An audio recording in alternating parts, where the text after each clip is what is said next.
is a an expression that a lot of Black folks can relate to in whatever aspect of professionalism that they experience, especially if they don't work for themselves. They just feel that. That is also a socialization that we have as Black folks, well, especially like you said, if you want to get to the higher level. And for so long, I felt it bubbling right underneath the surface that so many of us who were in whatever positions we were, who had platforms, were tired of pretending and looking the other way and spending so much time making others comfortable while we were uncomfortable. Do you feel that this is the type of movement that is sustainable, or is it just for a time? No, it takes everyone joining in on the conversation. And right now, I feel like more than ever, there is little things as possible to distract from bigger issue. And we saw on draft day, we saw our president Theo Epstein holding up the sign saying Black Lives Matter and wanting to Yeah, include the rest of yeah. MLB in that. But now we're having those conversations as well. So I definitely think this is sustainable. And it's not always just going to be the popular thing to do. This is something that people want to get right because they know we care. Jason, you said you think it's sustainable, that what you're seeing, especially with your colleagues in baseball, that this can be something where you're feeling more comfortable, feeling more safe to share how you feel about social injustice and police brutality. What are you doing right now in this moment with your platform to help change how we look at voting and how to educate the culture and the community about voting? Well, first, what I'm doing, Carrie, is joining up with More Than a Vote and joining up with other athletes and entertainers to get that message out and use our platform in that sense as a group. And try to create a brand with this to make it something that's not just about the election coming, make sure that it's about people getting educated for years to come and figure out where to vote and how to vote. We've got people in different areas that cover different demographics and influence different areas of people. And as a baseball player, as a Black baseball player, I feel like now, like we talked about, is finding the time to show people that you can use your voice in this profession. You don't have to be afraid. And to me, that can help someone, help a kid growing up. He can see me, he can see other guys that were in the video we posted saying, hey, this is what they're standing for. They're speaking up for these things, and it's okay to want to play baseball. It's not lame. It's not something I have to be as afraid of as I was before. So I feel like that's my role in this. I have a younger brother as well. He's 24. He also plays baseball. So I've got to lead by example. I can't just always, come up with a good answer that sounds good on TV when I get asked a Mm-hmm. question on, what do we need to do to make changes. I'm joining up here to make sure that I take action and get educated myself. For one, so many people, I feel like in Atlanta, they're on the move. Or when you want to try to make a vote and try and cast your vote, you have to do it by mail. You have to sign up for the absentee ballot. Then you have to get another ballot in return. They have to send it back to you. Well, for me personally, they didn't send that back until it was too late, right? We didn't get it in the Mm-hmm. mail to the address that's an Atlanta address at my parents' house. We didn't get that in the mail until it was too late. And then from other friends and family that are still in Georgia right now, I just hear about them being held in lines too long and trying to get off work. And we know how it is for any family, but let alone a Black family in the inner city or in the suburbs trying to take care of their family and trying to provide for them. You try to get off work, and then you're like, wait a minute. You start looking at the clock. It's like, oh, this is not going to happen today, right? And so I saw, Mayor Keisha Bottoms, reach out via social media to people and say, hey, I'm going to address these issues right now. I need y'all to stay in line to cast your votes. Keep hanging in there. So to me in Georgia, that's what that looks like.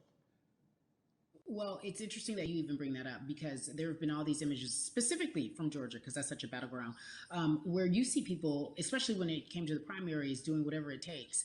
And this is real life voter suppression that you're talking about. It's been happening for decades. It's not fake. What you're saying, these examples of sending you your ballot too late after the fact or shutting down the polls at 6 o'clock while people still are in line, that's a real life issue. There needs to be some type of change. And I think that what we're doing right now is fair. But the idea of voter suppression, do you think that that is well known, especially with folks, within the generation, your generation? I think it's known in our communities, right? I don't think it's spoke on enough. I don't think there's been enough light drawn to it. Bring it to light. Let people hear about it. Let people learn about what that looks like.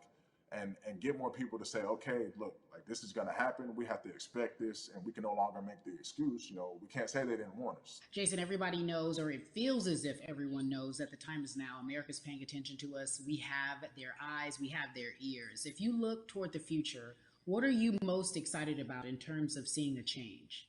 I'm excited about how fast the word is traveling. The word is being spread right now.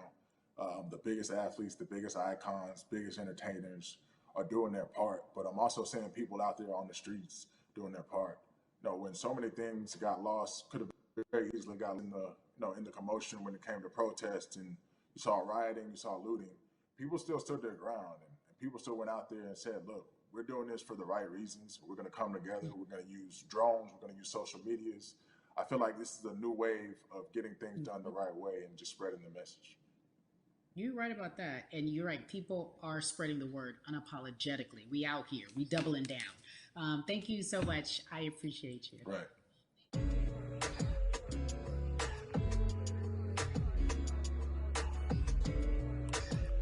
Yeah, la la. Hey, everybody. I am so excited to welcome a friend, a brother, family member, if you will, former colleague, NBA great, sports analyst, philanthropist. He does it all. And he's here to give us his time and his platform to talk about something that is so important. That is voting. Everybody, welcome Jalen Rose to We the People. Talk to me about how important it is for the people who know you and love you and look up to you. Why is it so important that you use your platform to talk about voting? Initially, we have to get past the stigma of the mental systemic racism that comes with the presidential race, governors, mayors, senators, judges. We've been conditioned to believe that our vote does not matter. So usually when we looked up at all of those races and people that were running, not only did they not look like us, we didn't believe they were there to represent our best interest. So therefore, as a collective, we didn't mobilize until Barack Obama, and we felt a sense of hope that finally our country is going to do something that we felt would never happen in our lifetime. And I remember being at the inauguration in 2008. I made sure I was there. And we voted. In 2016, we didn't vote, Carrie. We didn't vote. And so many people try to make this political. This is not political. Me telling somebody to vote is like telling somebody to pay taxes. So that's one, getting over the stigma of nobody is going to represent our best interest. And then number two, the reality is that the person that gets the most votes doesn't necessarily win the presidency. That's uncomfortable right there, because that's actually what took place in 2016. The Electoral College chose the president. And if you put all of their pictures up, I'm pretty sure they look a lot more like each other than they look like you and I. How about that? And then the third thing, especially in urban environments, oh man, they create barriers for us, Carrie. It's like you got to jump over the fence, you got to run past the dog, you got to jump on the hood of the car. The lines is 5 hours long. You get up to the poll and they don't work. Elderly people working in the city, while they got the young people who understand technology working in the suburbs. Like, these are all systematic things that try to discourage us from voting.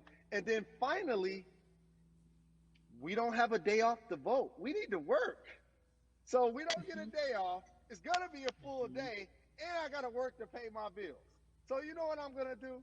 I'm going to mail in vote. And you know what you want people to realize? That counts too. So your vote will be counted if you're able to mail it in. So those are a few things that I hope that we can do and mobilize. And shout to LeBron and his team. Shout to you and everybody involved. We will make a difference. Well, let's talk about more than a vote. There is a black collective of athletes, of artists coming together and saying voter suppression is a real deal, especially in the black community. When you just talked about, I got to work, so I can't go vote. And then when we do get in the booth, just in case we don't have to work, do we know who we're voting for? Not only do we have to vote, we got to be educated. And it's not always even about the man who's in office or the woman who's in office for president. It's about your local elections. It's about the people who are your DAs, your state DAs, like the people who actually make change in your community, who will change police brutality, who will make sure that your community is taken care of, who will defund police and hope that they can help you in stopping police brutality. So talk to me about why you decided to be a part of More Than a Vote and what it actually means. Well, it means a lot to be involved with such an impressive collective as you mentioned. And I said this multiple times, and I know it can be uncomfortable when I say it, but a lot of times we have to get to the root of the issue before we find a solution. And the quote was, I wish America loved black people as much as it loves black culture. And this collective, by the way, represents in a lot of ways what's encouraging, but also sometimes disappointing about our role as black people in America. Because we were brought here as labor and to entertain. And we use those vehicles to get paid and move to the suburbs and be the idols of white kids.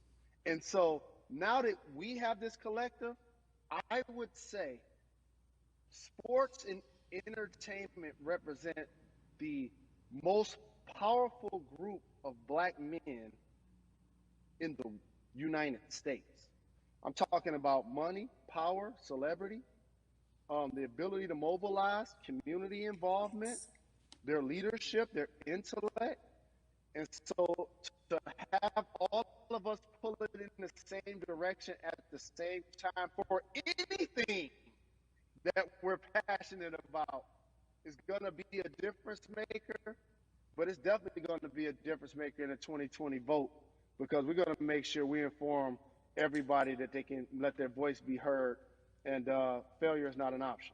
Jalen, what does voter suppression look like to you? A perfect example took place recently, Carrie, in Kentucky. It was 6 p.m. at night, and so many people were standing in line enthusiastic to vote. And you know what they did? Locked the doors. And you know what the people did? They continued to bang on the doors, continued to bang on the windows. They continued to let it be known they were not going to leave the premises until they got a chance to vote. And you know what ended up happening? They opened those doors and allowed those people to vote. So do not be discouraged. These barriers show you that it matters, and we're here to help you break through them. The same thing with our platforms and voices, Carrie, because you know what's going to happen. At some point, Breonna Taylor is not going to be trending anymore. People are not going to be protesting anymore. But it's still up to us to keep making sure that our voices get heard, and this is one way to do so. Right, and that is a form of being activated, being an activist. It doesn't have to be protesting. It doesn't have to look like what you think traditionally activism looks like. It's voting. It's that simple. We now have to understand, like, this is a critical mass moment for this movement to continue to hold up as much steam for as long as possible. And that's what this collection is going to hopefully allow for that situation to happen. Jalen, in today's age of technology, it should be easier to vote. No doubt. It's like we call these devices smartphones, but yet I can't vote from it. All of the things that we do in our lives are in our phone. All of these barriers are things that people will need to overcome in order to create a level of enthusiasm to vote. And again, this is not political. It's your right to do so. And there's so many times where you feel like somebody may have gotten done unjustly in your community. Pay attention to who the judges are, who's running for Senate, mayor, governor. Pay attention who's running for president. And let's make sure in 2020 we make a difference. Why is More Than a Vote so important and invaluable in our community right now? Well, because right now, I think we have an opportunity to let our voices be heard louder than ever. Anytime you see the mobilization of white kids holding Black Lives Matter signs, that means there's a breakthrough. Now, what happens with that breakthrough is the next step. You're going to look down in your email, Carrie. You're going to see all of these companies telling you how they're going to work on their diversity, how they're looking themselves in the mirror. They need to make change. Just like in sports, right? You look on the field and on the court, all those black players. Further you get up, it's like altitude or a ladder. It gets thinner and thinner. And so a lot of people talk about the system being broken. I hate to remind people that it's not broken. It was built this way. And one of our ways to help change the system is to vote. So that's why more than a vote is so very important, so we can make sure everybody participates and gives themselves an opportunity to let their voice be heard. I think it's interesting because you talked about black men being very powerful in the U.S. if they're athletes and entertainers, because for so long those have been the only avenues traditionally to create wealth. The NBA season comes back. What are your feelings on the season coming back in the midst of everything that is happening? I think you'll see players challenging the establishment more. You're going to see them saying, okay, if you have all of these marketing and promotional deals, how many of them are with minorities? How many people are you employing, NBA? What about certain teams? Who do you have as a minority owner? Or what about the candidates that you have for positions of power? NBA players have proven as blacks that they are now movers and shakers in the game. They're now the dog, not the tail. So if they decide not to play, some of the biggest social changes and conversations have taken place in sports that weren't during the game. Colin Kaepernick was before the game. The Ali Summit was a press conference. So they could mobilize if they chose to. But when and if you do play, challenge the league. Black Lives Matter on the jerseys. Continue to make sure that every time people are watching the game, they're also seeing the movement happen. Jalen, I appreciate you because you are always entertaining and informative at once. I really, truly am looking forward to the NBA season. Thank you for working with More Than a Vote because your voice, your platform, all of it is needed, my friend. Be safe, okay? Yes, ma'am. I love and appreciate you. One call away always. Thank you. Love you, brother.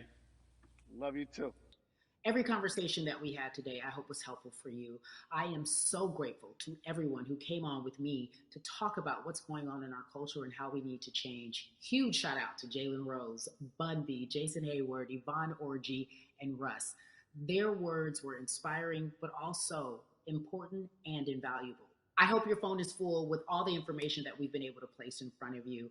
Again, you need to check out these resources because they are so important because we want you to vote. That is your voice. It is important. We, the people, want you to vote. So go to morethanavote.org, fairfight.com, and whenweallvote.org. Again, thank you so much for joining us and paying attention because this message, again, is invaluable. I'm Carrie Champion for We the People.